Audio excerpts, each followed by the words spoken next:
Hi, my name's Courtney. Welcome to the Channel Connection. Welcome to Spiritual AF. I'm excited to share with you guys something I've been playing with. It's a way to get where you want to go, and whether you have a specific goal or, like we were talking about last week, whether you really just crave to not let your mind run the show, or your anxiety or your depression run the show. There's this formula I use to help me get back to myself, back into my authenticity, and back into believing that anything is possible. So if that's of any interest to you, welcome. Thank you so much for being here. Before we go there, let me talk just a little bit about this new venture of mine, and particularly the name of the podcast, which is a little cheeky, and I love it because it really summarizes how I feel about my life. I can be very shy and reserved and quiet and buttoned up, but when I really get to know somebody, I'm pretty bold,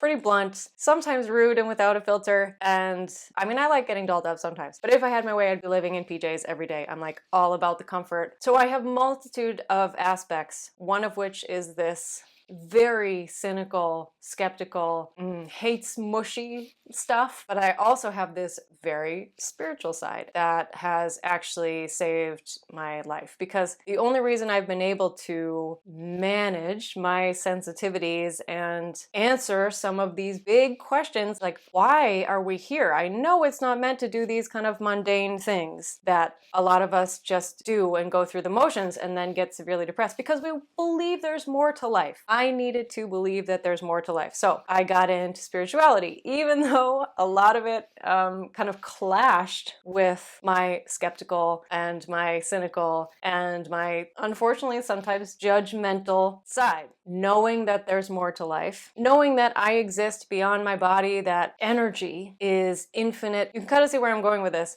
internal conflict inside of the sacred and the skeptical, hence the name. So that's how I arrived here. That's just what my life has been. I'm a very emotional person, and I've needed to find ways to help make new habits that feel good for me. And again, weaving in spirituality has been part of that. And the journey's been kind of rough and messy because I do fight with myself a lot, the sacred versus the skeptical. But yeah, that's why I'm here. Life is awesome. It's messy. It's sometimes full of these moments that just fill you up. And then we have these darker moments, and those are also okay. And I guess where I'm going with this is really allow yourself to have all the parts of yourself. I want to stop fighting with my spiritual side and with my sacred side, right? They both exist within me. They both have their own quirks. Sometimes you can be shy. Sometimes you can be rude.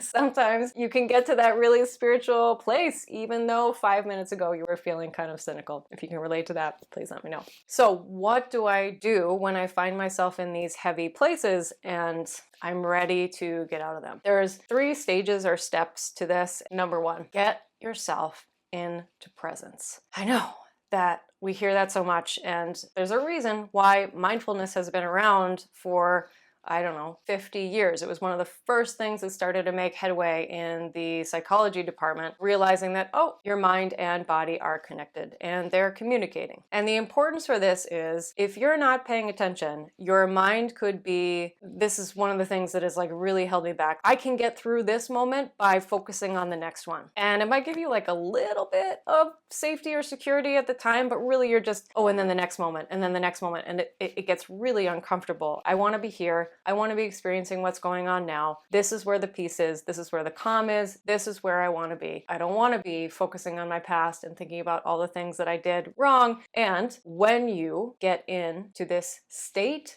of presence, right? This is beyond a concept or idea or something that you learn. This is something you integrate and you practice and you make a regular habit of connecting to your body, because your body is a gateway to being here and now. Your mind has the ability to drift into the future, and if you want to go all woo-woo with me, into different realms, and you can travel through space and you can travel through your dreams and blah, blah, blah, blah, blah, right? Mind, pretty cool, pretty expansive, can go anywhere it wants, anytime it wants. Your body, pretty 3D. It's anchored to wherever you physically are at the moment by focusing on your body, breathing, walking, exercising, anything that helps you feel your body is going to help you come back into that state of presence. This is why this is important. When your mind is here and now, you're no longer creating stories about the future, creating stories about the past, getting complicated, getting twisted up in things that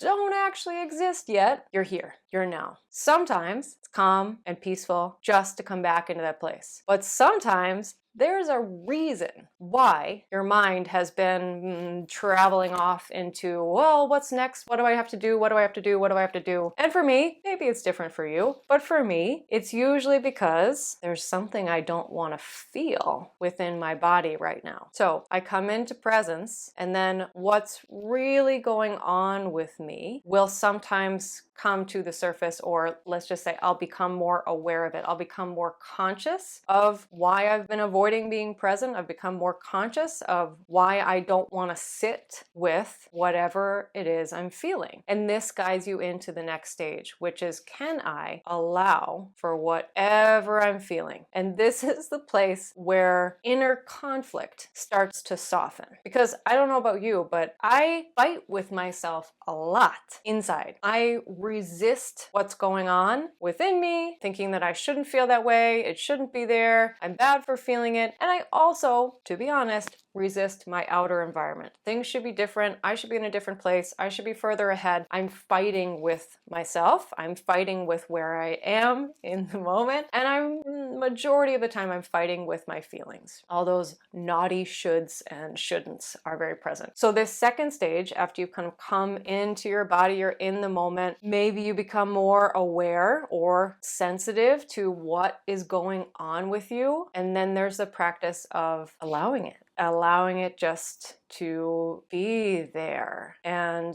this is where you can really start to take a deep breath and know that everything is okay as it is, even with those feelings and even with this environment that I don't particularly want, or I want to be somewhere else. So you enter this stage of neutrality. Neutrality sounds a little boring. It sounds like there's no passion there. It's not that. You can still feel deep love. You can still feel deep gratitude and appreciation. What I mean by neutrality is you're no longer fighting with yourself, with the world. You can even know that these people are over here doing things that I don't really like, and I can allow it. I can leave space for it. And this is where that true peace of mind comes in. When I'm allowing, when I'm neutral to whatever is going on within me and to whatever is going on outside of me. Now you get to the fun stuff. So you're connected to your body. You're in a state of presence. You're allowing for whatever is going on inside of you and outside of you to be okay. It's allowed. You're allowing. You're giving space. That is the place where very naturally you start to believe